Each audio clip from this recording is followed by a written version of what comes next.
Well, welcome back to the grand final here, the Summer of Surf. Jacko Maynard, Matt Poole, big smiles to the camera on board there, Josh. And plenty of smiles now, but it's about to be serious business. Our first ever Open Ironman Summer of Surf grand final. Yeah, the pressure's rising down there. All the boys want to win this one. The whole summer leads up to this. And we've got a star-studded field here. And it's really anyone's race. It's going to take a huge effort, especially in those middle legs, Kurt. It's hard to go past Matty Poole. He's had a great summer all summer long. His training partner, Hayden White, but Max Brooks on his home beach is another one that could be a shot. Yeah, Jacko Maynard of Currumbin, another one on his day that you really think these guys and the form that Matt Poole's in is going to be so hard to beat here. In this one, away they go. And this Ironman Grand Final, the inaugural Summer of Surf finale, into the water. And look at the pace on straight away. A few getting off. Jonah Beard trying to do some bunny hops closest to screen. Hayden White on that white board looking for a good start as well. But just critical to stay out of danger early on. Interestingly, I think the guys who jumped off and did those bunny hops have fallen to the back. It was a little bit deep there. It looks like the guys that have just got on their boards, got going. And the likes of Max Beattie, he's got the yellow tip on his nose there. Max Brooks on the red board, and Matty Poole here. They just got on, got going, got the rating up and got the board moving, and that's what you need to do when you're a little bit unsure. Don't stop, start, just make sure you get the thing going. And look at Max Brooks out in front there on the red board. He's got that thing moving really fast. Yeah, he's really pumped up and obviously just missed out on the Nutrigrain automatic qualifying spot for next year's series. So he's out to prove a point. Right on his side, watch the left-hand side of screen there. You can see the blue and yellow cap, Isaac Costello. And then to the right-hand side, Dane Farrell, a great board paddler from Allura as well. And the Allura guys, I mentioned this before, they've got an impeccable timing. They always rise to the occasion, the right time of year. Don't worry about the preseason. Don't worry about early on. When the big races are there, the Allura boys aren't far from the lead. Oh, Dane Farrell's the perfect example of that. He spent the summer, he started slow. You didn't see him winning a lot early on, but he's really built. And I don't think I've seen an Ironman race in the last sort of 6 or 8 weeks where he hasn't been in the top 3 at some point during that race. And he's just on the edge of that breakthrough victory. Today could be the day. Oh, Max Brooks, he's loving it on his home beach. Big smiles around the cans. Not so much Matt Poole at the moment. 4th spot. He's angry. And look at that rating. Look at him. Boom, boom, boom. This is what I'm talking about with these lie-down paddlers. It's not recovery lie-down for these guys, these top guys. They motor lying down. Look at Isaac Costello rating there lying down just on Max Brooks's wash. He doesn't want to let him go. And then wide right, Dane Farrell looking to try and get away from this field and get their own wave. And speaking of waves, here comes one. It's interesting. Dane might have used the same tactics that Jordan Mercer did there. He went down to the right. Now he's bringing it back. So these guys might see something that the rest of us don't. Obviously, they've spent a lot of time this morning in the water. They would have seen where the waves are coming through. So expect maybe a few waves to come in there later on as the boys push down and, a little bit of push and shove there. Hands off, puts the hands in the air. And Max Brooks has missed out on that one. So interesting there from Dane Farrell. No, I think it was really fair. Dane Farrell just said, I didn't impede you. I got out of my way, and there's not much he could do. Max Brooks just lost his momentum and lost out on that one. So he's going to be filthy. He did all the hard yards, and now Dane Farrell on his own, the field on the next one. And it might look like he was cutting across there, but the whole field's cutting back from the right to the left-hand side of the screen with the waves. So he was heading in the right direction there. Max Brooks was just cutting across. Push and shoves, all fair in racing, but Dane Farrell having a laugh going down. So the boys coming now. They're not going to give him too much space. That looks like Matty Poole in there. Nick Rogers had a great board leg there from Northcliffe. Alex Wright and Hayden White have come around there. Jay Finesse in the blue cap of Manly. Isaac Costello flying in that transition. He's a whippet. He's a small guy. He goes quick across the sand. It looks like there's a few more Northcliffe caps coming there, but once again, we see the guys spread out when they run in. Different choices, different lines out to the can.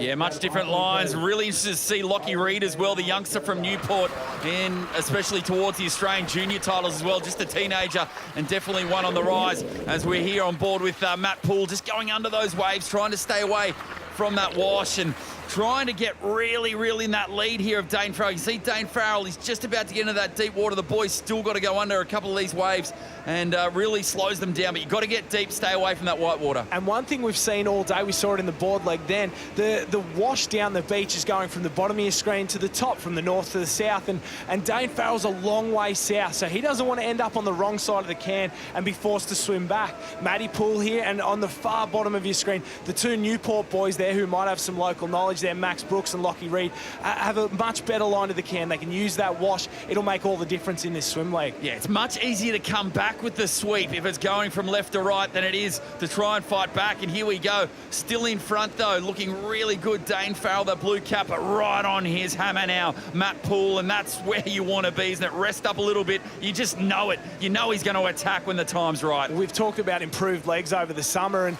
it was hard to see because Matt Poole's been such a great Ironman for a couple of years now, but his swim legs really come on. We've seen him at the front of a couple of surf races, and we saw him do so well in those Taplin Relay swim legs at the last round in Newport. So this is a real showcase of how well he's done, and that looks like Jay Finesse there, who's a good swimmer as well. He's made the leap to the front of this second pack, and they're all in there. There'll be 10 guys in that pack, 12 guys in that pack that are all chasing, that are just one wave behind these leaders. Yeah, Finesse flew in that swim leg. We know that's his strongest leg, so he's trying to close the gap up on these leaders. But Matt Poole, you made a really good point last week. It's not always what you do above the water as they just turn that last can. It's what you do under the water, and his feel for the water has gone up another level. I think that's on the back of all that board paddling he did in the off-season for the Molokai world title that he won as well. He's got incredible feel. He's really feeling that water, and he's just pushing it past him. The boys with some work to do here now, starting to go midfield, and now's the time to fly. Jacko Maynard in there as well, another Northcliffe cap.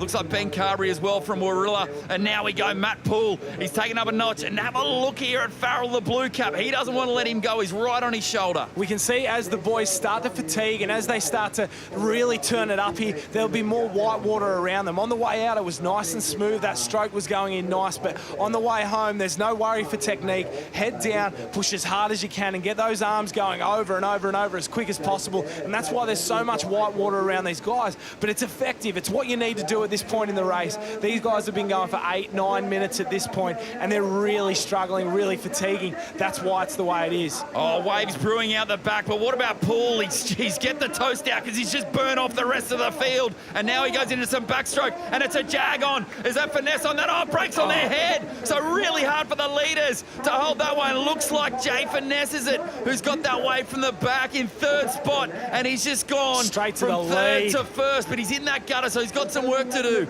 And now across, but he's a big, tall lad as well. And he's up and out. Look at the difference there. Matt Poole stood up, and he was in neck-deep water with Jay Finesse. He was ankle depth, already running, and the gap just extends. So a great little jag there for Jay Finesse, and now Matt Poole in second spot. Look, Finesse goes past the cameraman, takes him by surprise. Where did he come from? Well, he's come from the back on a beautiful wave, and the lad formerly from the Shire at Wander, he went and did his career there. He's come through the ranks, made the transfer in the off-season to the Manly Club, wanted to be a part of a big Taplin relay team with them as well. And look at this in the box seat, Matt Poole on the chase. He never gives up. He'll be right in there for the win as well. And Dane Farrell now with some work to do to try and close this gap up. But what an upset this would be if Jay Finesse can hang on. Yeah, and Finesse is on as Dane Farrell comes around. He's a great ski paddler. But, Matty Poole having a little bit of trouble getting on there. It's just let Jay Finesse sneak out over that wave. And Hayden White, Isaac Costello, Jacko Maynard coming around. They're still not out of it. We saw how much one wave's difference can make.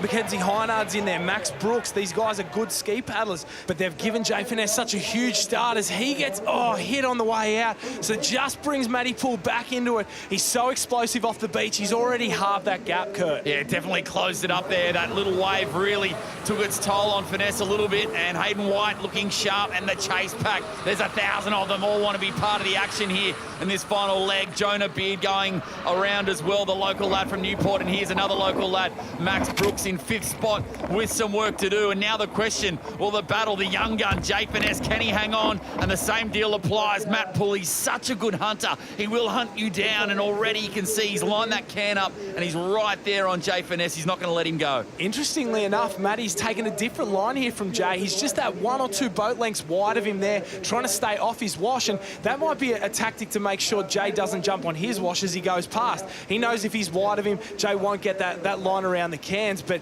it looks like Jay's just holding him here. He's doing a great job because Matty's probably one of the strongest ski paddlers on a third leg of an Ironman, but Jay Finesse all class out in front, big long strokes, he's got those long arms, great technique, and he's holding Matt here. Yeah, well, here we go, Matt Poole right on the wash now. We speak about the improvement in Matt Poole's swim leg over the last summer, but what about his tactics? He's tactically become a better racer. Everything he does now, he's positioning, where he sits, and this is what separates Shannon Eckstein from the rest. This is why Shannon Eckstein Buxton's a 6-time champ. He knows when to stay, he knows when to go. And now Matt Poole is starting to figure that out for himself as well. And he's executing a beautiful race here. Yeah, you can't teach experience, and that's something he's got, as a lot of these boys haven't had as much as Matty Poole has, as they really fight hard. But look at that gap. And Jay Finesse has just snuck away there on that can. Matt struggled to get around the outside there. Jay's got 2, maybe 3 ski lengths there, and that could prove the difference here. 2 ski lengths in a race like this is huge. So he's really pushing to catch back up onto him there. And back he comes. Wow, what an effort there. But Jay Finesse still out in front. Most people would have betted he would have been caught at this point, but he's hanging on there. He knows how important this one is. Well, you know it as good as anyone, Josh. It doesn't hurt as bad when you're in front. When you've got that taste, you've got that tingling feeling that this could be the one, this could be the breakthrough. Jay Finesse is running on adrenaline now, and he kicked again over Poole, and now a chance at trying to get a runner, and here comes one as well. They're pushing.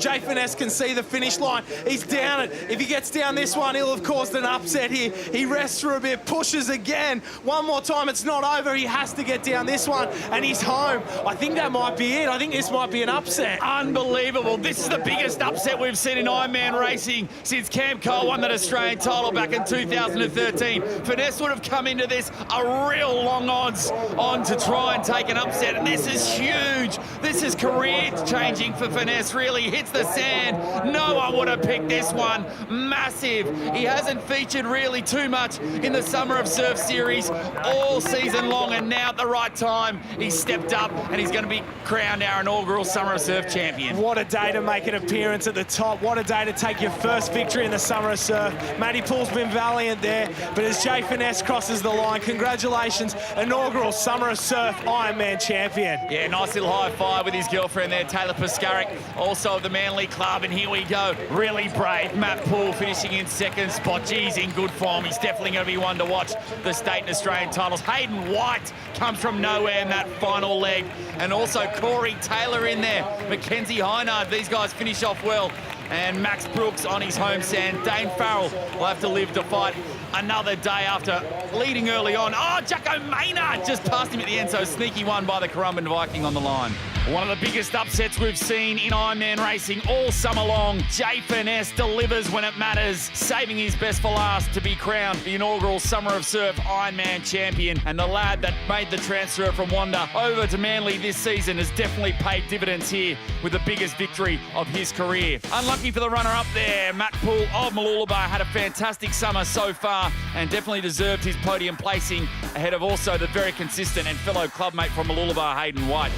Come off the board about mid-pack and just try to swim down through that rip, and then sort of got a wave and Pooley and Dane, and then just tried to hold on as much as I can in the ski because I knew Pooley was coming. And when I turned that can, I just went for it. So I'm pretty stoked actually. First winner of the Summer of Surf, and it was a good win to finish it off. So looking forward to state and Aussies now and gets my confidence up a bit against these guys. It's such a good field. So yeah, really looking forward to it, and a great way to finish it off.